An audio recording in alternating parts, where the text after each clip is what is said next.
If you want to get in contact with me, the best way to do it is on Instagram. If you just want to say what up, if you want to tell me you love my videos, you can tell me that you hate my videos, but the best way to do that is on Instagram.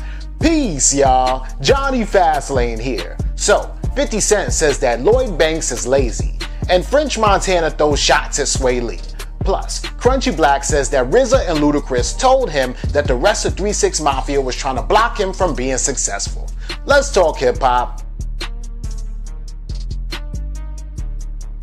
Alright, yo, so 50 Cent just released a book called Hustle Smarter, Hustle Harder, right? Or Hustle Harder, Hustle Smarter, right? And the whole situation is, in the book, it's sort of like a memoir-ish, you know what I mean? But he's talking about like a lot of things that happen within his life. So he's talking about his son, but other things that he's talking about are things that happen with G-Unit, right? And other rappers that used to be down with him, or that kind of still are down with him. He's talking about Lloyd Banks and Tony Yayo, right? So basically, he was talking about like how he regrets the fact that he wasn't able to help, you know, both of them get their career more popping than it is, right? How they're not as successful as he is, and he kind of has regrets around that, right? But the whole situation is, in his book or in his memoir, he tried to explain the reason why, you know, Lloyd Banks and Tony Yayo aren't as successful as 50 Cent is, right? And he basically said this, right? So when he was a kid or a teenager, he used to actually, you know, sell drugs, and everybody knows this, and he used to sell drugs along with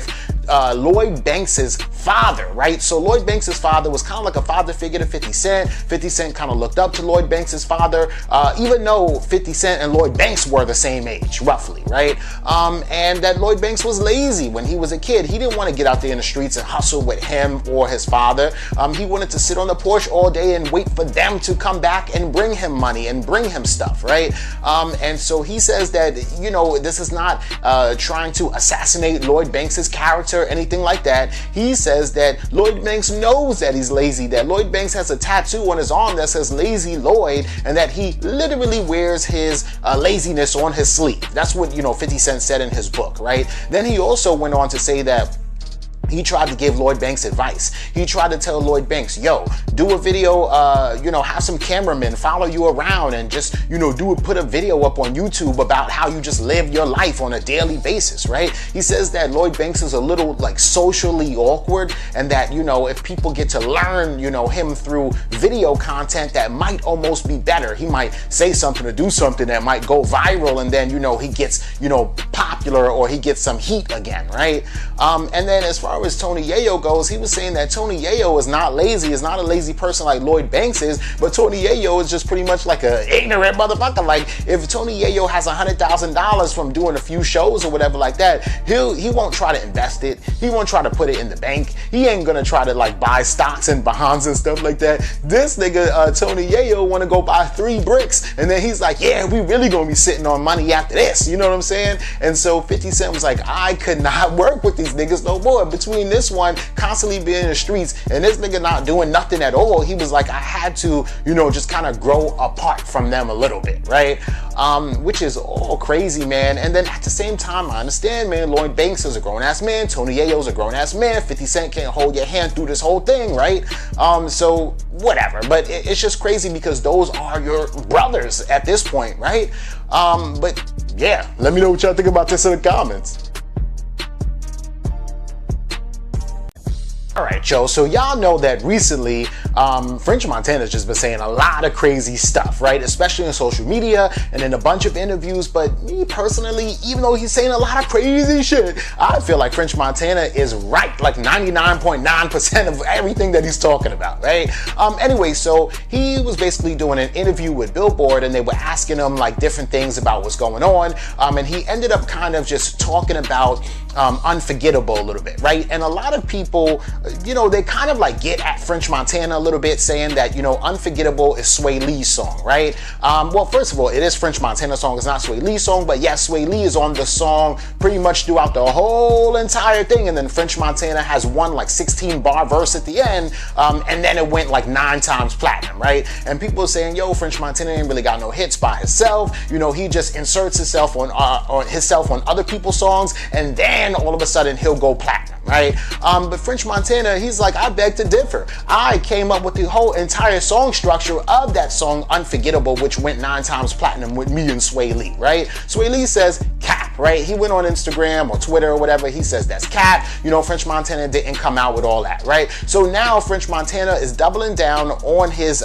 interview with Billboard, and he's like, yo, I'm gonna prove it to y'all on how I really structured that whole entire song Unforgettable, and I am the reason why that song went 9 times platinum. Hey, I really am talented, I just don't insert myself on other things because I produced that whole shit, right? Or executively produced the whole song, right? So he says, look, Swae Lee and Slim Jxmmi tried to come out with an Unforgettable Part 2, that song Guatemala, right? And Guatemala was pretty good, it was cool, and it had that kind of same flavor, just like Unforgettable. But Guatemala kind of flopped, right? It didn't go even platinum, I don't think, right? And so French Montana right there is saying, if Swae Lee was the reason why my song with him was successful, then Guatemala would have popped off too, right? So throwing shade right there to Swae Lee, right? And then he also says that he actually executively produced another song for Swae Lee and Slim Jxmmi called Power Glide, right? And Power Glide is a song that has Juicy J on it too, and Power Glide uses a sample of that song Side to Side, which was on like an old 3-6 Mafia album that came out like 15 years ago, right? And I kind of believe French Montana on this because recently French Montana just dropped a new song called 50s Hundreds, which samples another song from that same old album, that old 3-6 Mafia album. And both these songs, 50s Hundreds, which is, you know, French Montana song, and Power Glide, which is Ray Shremmer's song, are very, very similar. They both sample 3-6 Mafia songs. Both of the songs are from the same album from back in the day. Juicy J is featured on both songs, the Ray Shremmer song and the new song with French Montana on French Montana's new album, 50s Hundreds, right? And, you know, of course, Juicy J probably produced both songs. So, yeah, I can see what French Montana is talking about, right? But anyway, it seems like French Montana and Swae Lee are maybe getting a little bit annoyed with each other and might be developing a beef. I've never seen like Swae Lee really beef with anybody, like, yo, fuck you nigga, suck my dick, but he might not be feeling French Montana right now. But let me know what y'all think about this in the comments. Alright, yo, so Crunchy Black does an interview on Vlad TV, right? And this is crazy because, you know, he's just talking about like old 3-6 Mafia days and everything like that. So Vlad asked him a question, and you know, like, why didn't you ever blow up like you were supposed to, right? And we all know Crunchy Black, you know, dude in the background, super dark-skinned dude, who like kind of dances and like raps a little bit, but his rapping style wasn't like Juicy J and DJ Paul's. His rapping style was a little different, right?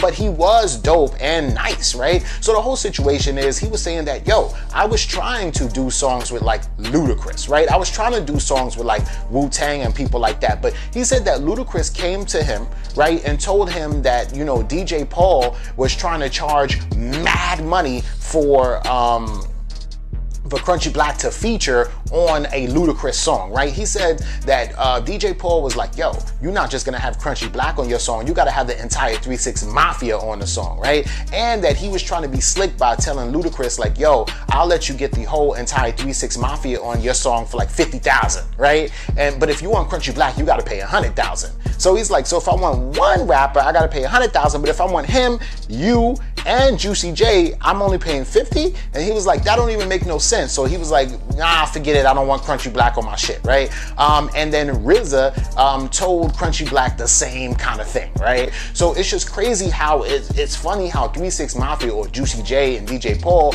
were, according to Crunchy Black, trying to just block him from being like successful, right? Which is crazy because I would have really liked to see, yeah, you know, Crunchy Black, you know, go out there and kind of be on songs with other rappers or be dancing in people's videos and just see what a solo career from a Crunchy Black would have been like, you know what I'm saying? It's never too late, but you know, it's not the same as like 2005, you feel me? But anyway, let me know what y'all think about this and everything else in the comments down below. Don't forget to like, comment, share, subscribe. Make sure you hit that notification bell. Follow me at Jonny Fastlane on Instagram, and y'all already know what to do. Peace.